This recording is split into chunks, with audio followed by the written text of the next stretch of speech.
The topics and opinions expressed on the following show are solely those of the hosts and their guests and not those of W4WN Radio, its employees, or affiliates. We make no recommendations or endorsements for radio show programs, services, or products mentioned on air or on our web. No liability, explicit or implied, shall be extended to W4WN Radio, its employees, or affiliates. Any questions or comments should be directed to those show hosts. Thank you for choosing W4WN Radio. This is Beyond Confidence with your host, Divya Parekh. Do you want to live a more fulfilling life? Do you want to live your legacy and achieve your personal, professional, and financial goals? Well, coming up on Divya Parekh's Beyond Confidence, you will hear real stories of leaders, entrepreneurs, and achievers who have stepped into discomfort, shattered their status quo, and are living the life they want.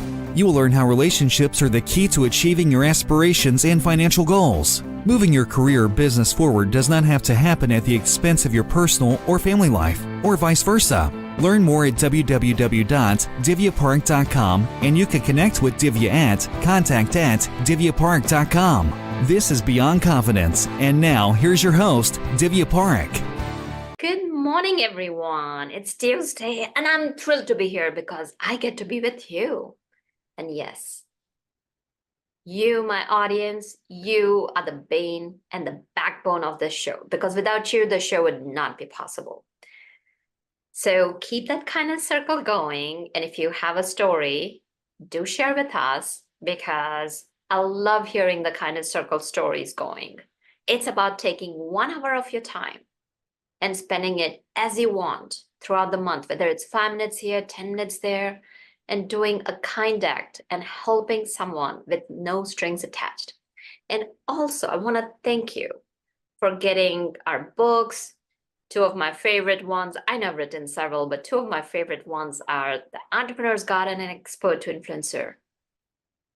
I can definitely tell you, based on the comments back and the reviews back from our readers, they will change your life. Not only that, partial profits from our books go to other entrepreneurs, because I believe entrepreneurs are a special breed. And they're a unique species that brings so much growth and closes the gaps between different human beings. So partial profits go to kiva.org. So thank you for those who have got a copy. And if you have not, please share the word. We keep the entrepreneurship growing. So let's bring in our guest. Welcome, Rose. Hi, Divya. So happy to be here. So honored. And thank you so much for having me. I'm so excited to share my journey and inspire others. Yes, you said that beautifully, inspire others, because at the end of the day, it's all about impacting others. Without the impact, we as entrepreneurs would not be able to thrive, because at the core of it, most of the entrepreneurs have the why of impacting other people. So I want us to take it a little bit back. Do you have any moment or a person in your childhood that left a positive mark on you? Going back to my childhood, I have a special teacher that inspired me, and she was my teacher for 5 years, and just her positivity and her encouragement were so infectious that I decided I wanted to be a teacher just from her example. And I have been a teacher several times, and I think of her when I am teaching and inspiring young kids, because I want to be that impact and I want to be that role model for any kid that I am teaching, or my own children. That is very insightful, because there's so many teachers, and our teachers don't get paid as much, which is, I am not going to go into that, because I believe, teachers are shaping leaders of tomorrow. And I will tell you, talking about kids and all that, when I used to be just a volunteer and all that, and I would see that so many teachers would spend their own money to bring in classroom day-to-day things that the kids needed. And of course, as part of being the moms group, we would make sure that, we were bringing in just the classroom supplies and that they were not spending money out of their pockets. So as you continued growing up, what were your interests? Because since you're an entrepreneur, I'm assuming you didn't become a teacher. Art was actually one of my favorite interests and hobbies. And I recently dove back into art, and I've found a very amazing parallel with art and being an entrepreneur. And the foundation of being an artist is practicing the skill, and just practice and practice and practice. So my teacher, my mom has been an artist for over 50 years, but I've been hosting twice a year an art workshop with oil painting from doing portraits. And my teacher is just amazing. And so just watching over the 4 days, by the end, we have a portrait, but it's all about how we started and building the strong foundation, and not actually getting into the fun and like doing the jewelry or doing the details, which in the world of being an entrepreneur, it's the same thing. We want to get into making all the graphics and doing all the websites and doing all the things. And really the most important is the foundation, which is the skills that we're bringing, who we are, and how we can impact and serve other people. And that's really the foundation that needs to be worked on before we even go out and present what we have to offer and serve to others. Very powerful. So you mentioned that art is parallel to entrepreneurship. So you were into art. Tell us your transition from being an artist into becoming an entrepreneur. Well, watching my mom be an artist, as an artist my whole life, her way of doing art was more of a meditation. So she would paint for 20 years, one painting, and it's amazing. I mean, it's a masterpiece. But for me, I was very impatient as a young kid. So I did the art and I had fun, but I quickly gave up when I saw, how long it would take her to do a masterpiece. So I came back to that, that journey with my teacher that does a masterpiece in one weekend. But how I got to an entrepreneurship is that my mom was a single mother of twins. And if I wanted to buy the fun things and have the fun things, I needed to start making money. So I started at 9 years old, being a babysitter and all the things. Then at 11, I was making $4.50 an hour, working for a woman who's still very important to me to this day. And she became my first business partner. And she taught me everything, how to start a business and how to just go out there and do it. And she was a big inspiration to me, and she still is today. She's still out there being an entrepreneur, and she's an amazing cook. She's an amazing entrepreneur. She's an amazing mother. And so that really inspired me that I could start things, that I didn't need to work for someone else and help them build their dreams, that I could work on my own businesses.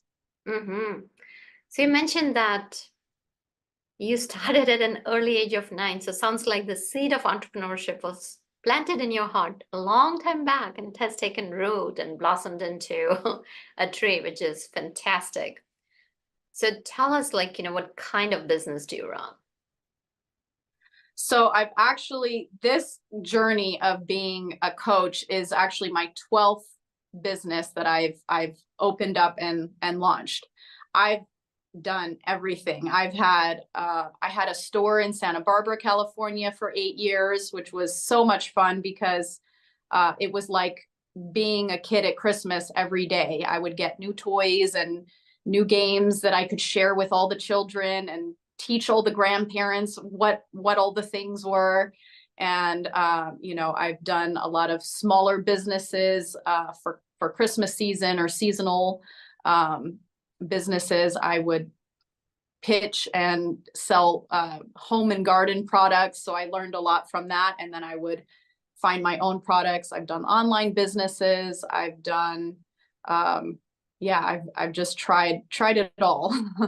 Oh, do you have a favorite out of the businesses that you have run? Definitely the toy store. Just being able to see people and see the faces of the kids every day, their excitement coming into and walking into a toy store. And during that time, it was actually really sad because that was the time where the Toys R Us is closed down. And I actually had one in the mall, the same mall that I was in, that was a little smaller than my store. And so the manager, actually, I ended up hiring her for my store. And, just that feeling of when you're a kid and you can walk in a toy store and just see all the games and toys. I loved providing that experience. And also, we had a whole book corner. So kind of like a library, kids came in and we had story time and just, connection with them. So that really brought me a lot of joy to be there, especially, in the Christmas season with the Christmas spirit and all year round. It was really a great, great honor to be there. Sounds like so much fun, and I can see the passion just kind of exuding out of your very being and how you were there. So that said, with every business, there comes ups and downs, those ebbs and flows. So did you experience those ebbs and flows, and what did you learn from them? Oh, absolutely. I am a recovering workaholic. And so I would spend night rearranging my toys and the books and the puzzles. And it would be 5 o'clock in the morning. And I was like, oh, I guess I got to go to Starbucks to get a coffee to keep going.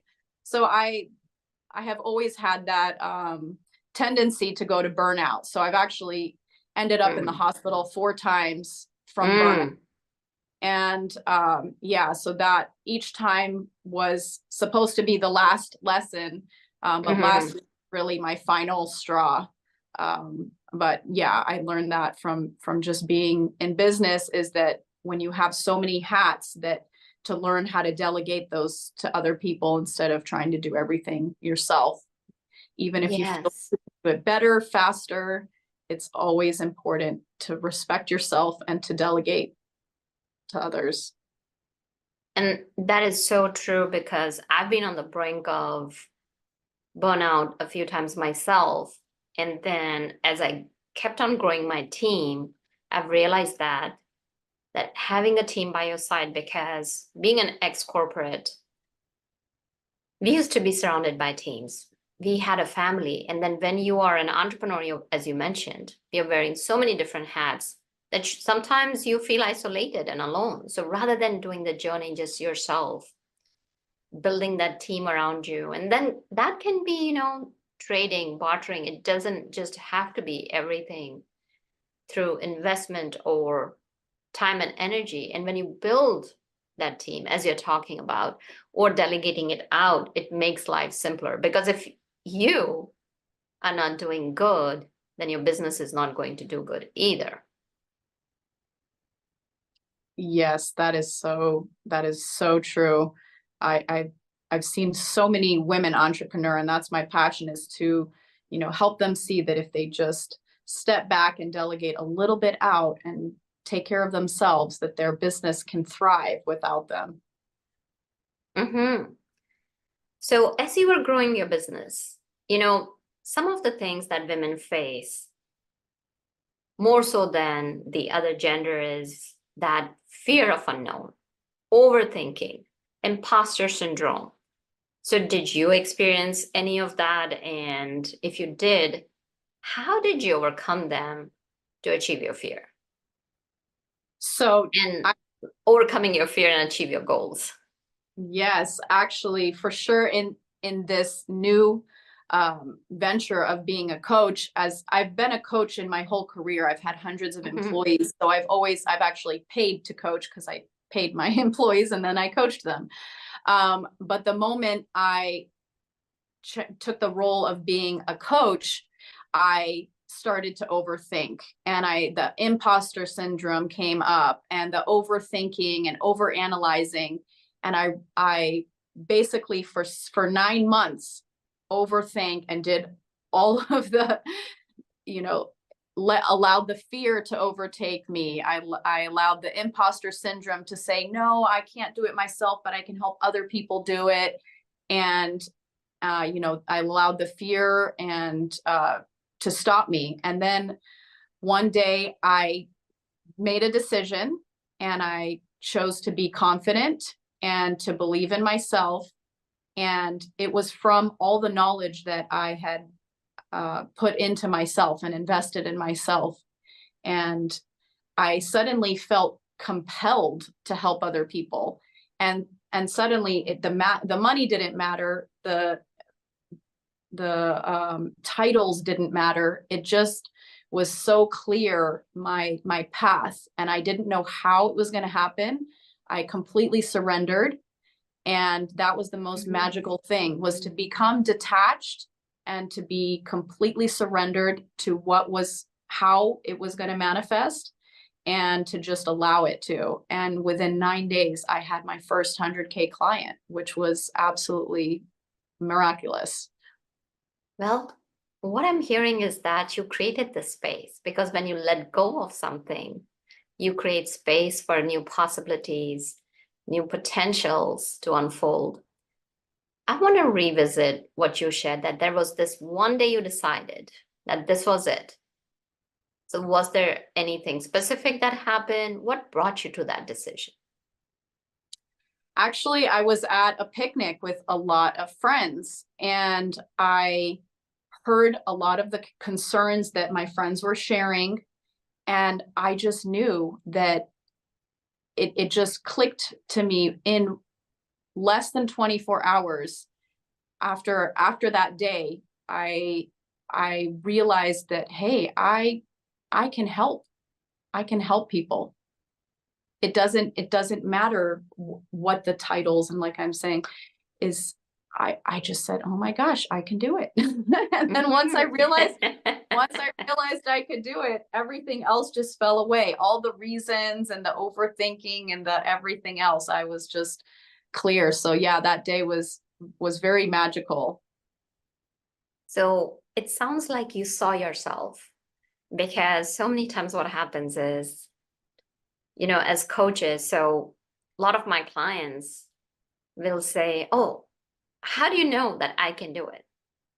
So I tell them that if I don't see that within you, I would not be working with you. And then the next step is that, yes, you see it through my eyes, but then the last step is that you see yourself through your eyes, which what you're describing is that you saw yourself, you saw your potential, and you're like, bam, just that moment, everything clicked. And that is so powerful and so inspiring, because it tells us that when you let go of things, you don't know what the outcome is going to be, and yet just kind of coming into your own. So you also mentioned about your children. So tell us a little bit about that personal journey. Of my children? Yeah, like when did you get married, and how are you doing as a mompreneur? So actually, I'm currently a solo mompreneur, and that was a very big journey at the end of last year. Well, I was in the hospital in March, and the first thing I thought of was my daughters. Okay, if something happens to me, you know, how am I going to be there and, you know, raise my daughters and be there for my daughters? And at the time, my partner and I were on very different paths, and I had done a lot of the blaming and the, you know, putting things on him, and I stopped all of that. I started just fully taking responsibility, and I got a coach, and I started working on myself. And then by November, so close to Thanksgiving time, we had a beautiful conversation, and now we are happily co-parenting. And it was because of all the work that I did on myself and not putting any of the pressure or any of the blame on him. And one day I'll write a book, Happily Ever After Co-Parenting, because it is. And that's beautiful, because like, see, think about it, like, you know, we have this one version of Happily Ever After, it is also important to know that there are multiple different versions of happily ever after. So tell us what brought you to the hospital where you were thinking.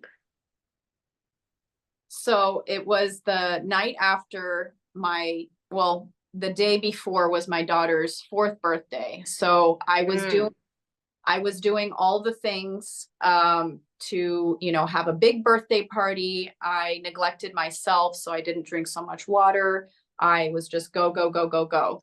And I now looking back, a big part of that was proving to others, okay, I can do this. I can do everything. And the next morning I woke up and face planted and was in the hospital for 4 days.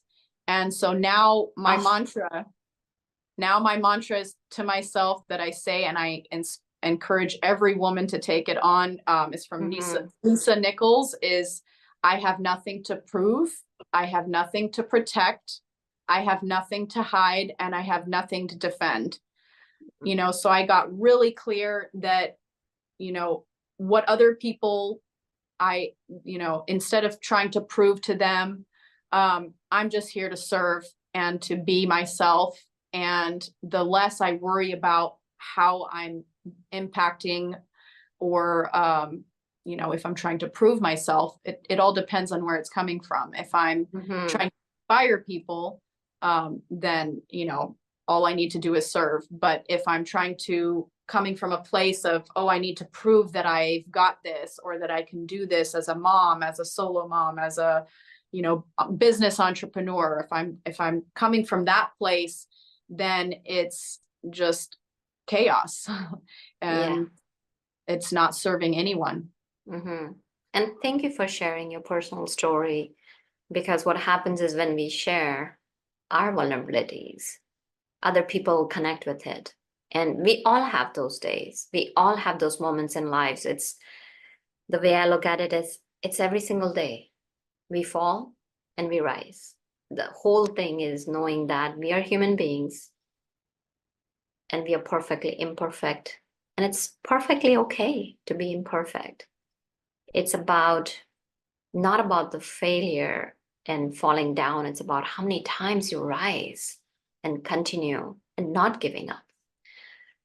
So tell us more about, you were mentioning, happy parenting. That is awesome. You brought that harmony back into your life because that impacts children too. So how are your daughters doing? And how are you teaching them some entrepreneurship? They're right now a little young. My youngest is 2.5, and my oldest is 5. And it's never too young. So I actually I do want to teach the skills that are necessary for being an entrepreneur. So my older daughter wants to sing on stage, and I want to encourage that, because speaking is such a powerful tool and skill to have. That's how we can inspire others, whether it's through singing or talking or doing courses or teaching or whatever role you play in life. So my goal is to really teach them those skills that are not maybe in schools these days. And those skills can be applied in whichever way they decide to go in life. And I'm going to 100% support them, in finding their deep purpose and teaching them by example, by showing them that that's what I'm doing. Absolutely. You are their role model, because as you mentioned, not only you're bringing that harmony in your personal life, finding that work-life harmony along with living entrepreneurship. So tell us about your journey as you made this decision. Yep, I can help other women, to landing your first 100K client. So it was a very, very intense journey, because I got the system in place about 9 months ago, and then my father passed away. So kind of my world crumbled. So sorry to hear about that. Sorry for your loss. Thank you. And I actually met a new person from him as he was passing away. I was reading all of his scripts that he'd written. He was an amazing script writer. I mean, he could quote Shakespeare and just make everyone like put their jaws to the floor, because he was obviously very elderly and he would still move people with his words. And so I gained a whole nother side of him. I really feel like I gained more after he is gone. Now I have more than when he was here, because I didn't even have all of his, and now I have songs from him and things that Oh, wow. we had him, so we never listened to his thing. So that was a very, very delicate time in my life of just putting those pieces back. And then right after that, my relationship was ending and I needed to move out on my own. So I actually took a teaching job. I took a teaching job because that was the only way to get my two kids into daycare. And I felt, okay, I can serve here. I always loved teaching. I've taught here and there as a teacher, art, or I've taught online before to children. And so I started working 40 hours a week in a daycare, and I learned so much from having those toddlers. Oh my goodness, that was, if I didn't have that piece, I feel like all of the other pieces wouldn't have lined up. I had the system of how to get a 100K client. And then by working in this daycare, I learned just unconditional love. And also the other side is brute honesty. The toddlers have nothing to hide. They live my mantra every day: nothing to hide, nothing to prove. They are who they are.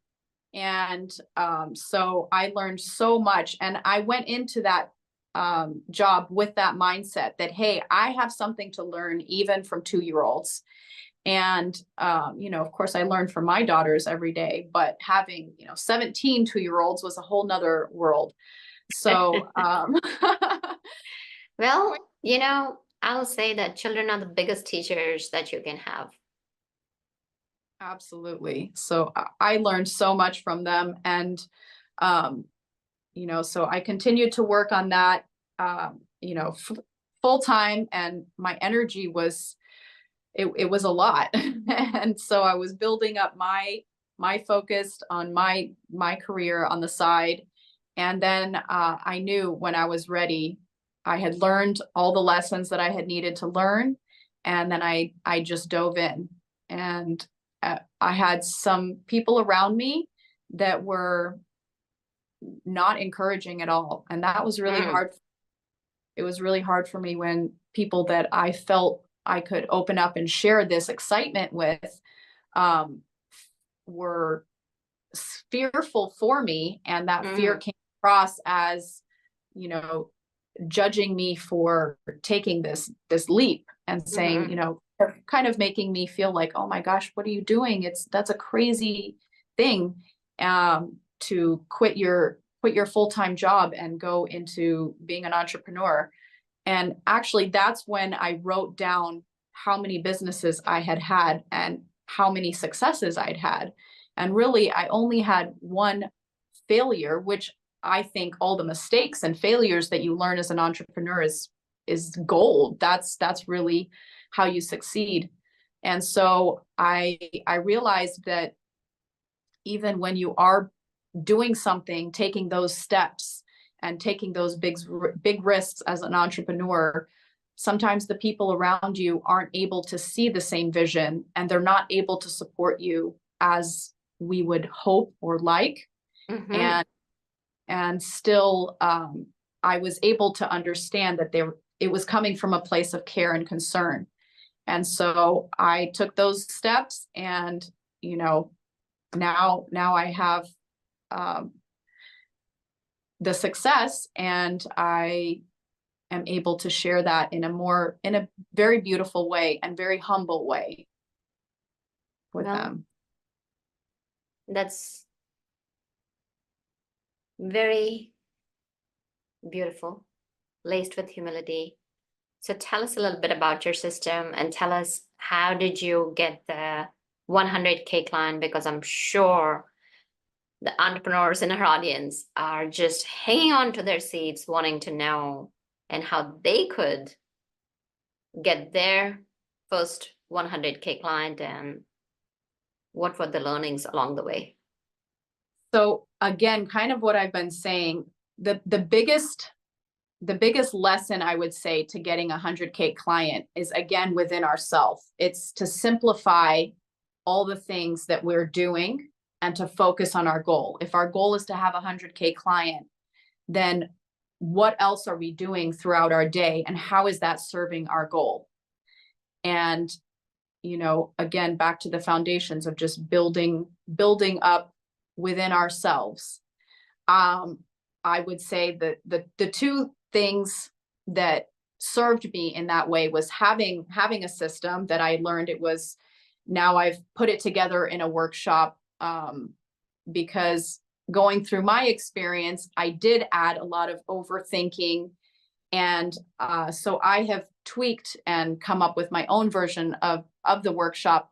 But really the key elements are to simplify your life, to raise your consciousness. So to look at all the things that you're eating, because we are who we eat, to look at all the things that we are consuming on a daily basis. Are we consuming social media? Are we consuming, you know, skills that are going to help us towards our goal? So the number one thing I would say to getting your 100K client is making that clear decision and going all in. If you are completely clear and surrendered to everything else, and again, you know, the how, we want to focus on, how do you get the client? How do you get that client? And that is the wrong question we should be asking. It's, who do you need to be to serve the client at that level? And that is the question that you need to go deep within yourself and see, what is my service? What is my purpose? How can I bring that to my client? And that's what I got really, really clear on, was who I am and how I can be of service. And as soon as I was able to see that, nothing would stop me.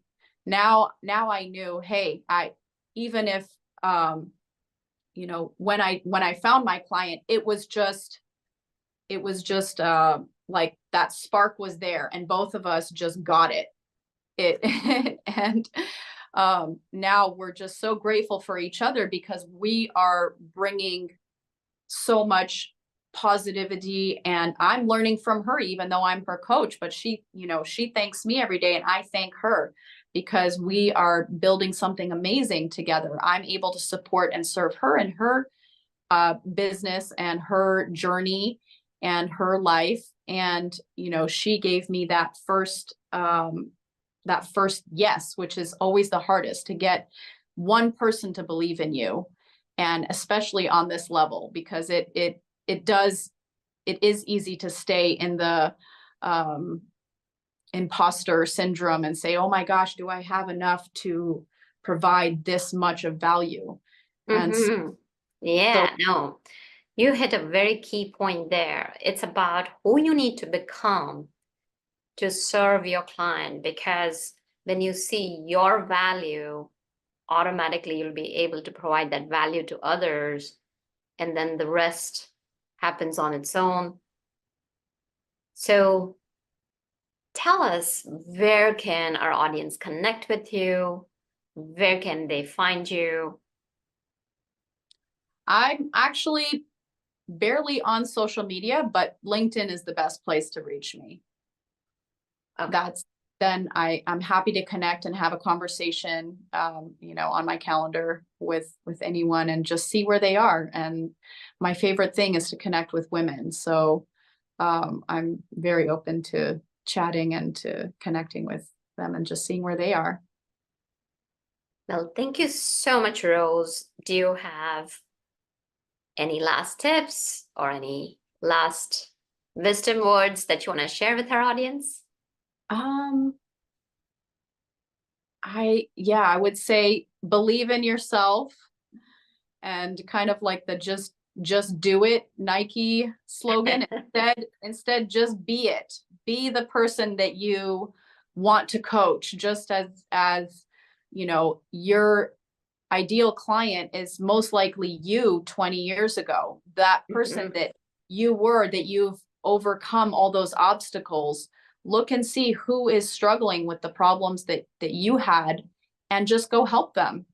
And that's the best way to start, is to just helping and serving without any agenda, and just seeing what your purpose and in this life is. Beautiful. Thank you for sharing that, and thank you for joining us and sharing your story. Thank you, listeners, for joining us, because without you, the show would not be possible. Reach out to us. Let us know how we can support you. And thank you, Juan, for making the show technically possible. Be well, take care, and I'll see you next time. Thank you for being part of Beyond Confidence with your host, Divya Parekh. We hope you have learned more about how to start living the life you want. Each week on Beyond Confidence, you hear stories of real people who have experienced growth by overcoming their fears and building meaningful relationships. During Beyond Confidence, Divya Parekh shares what happened to her when she stepped out of her comfort zone to work directly with people across the globe. She not only coaches people how to form heart connections, but also transform relationships to mutually beneficial partnerships as they strive to live the life they want. If you are ready to live the life you want and leverage your strengths, learn more at www.divyaparekh.com. And you can connect with Divya at contact@divyaparekh.com. We look forward to you joining us next week.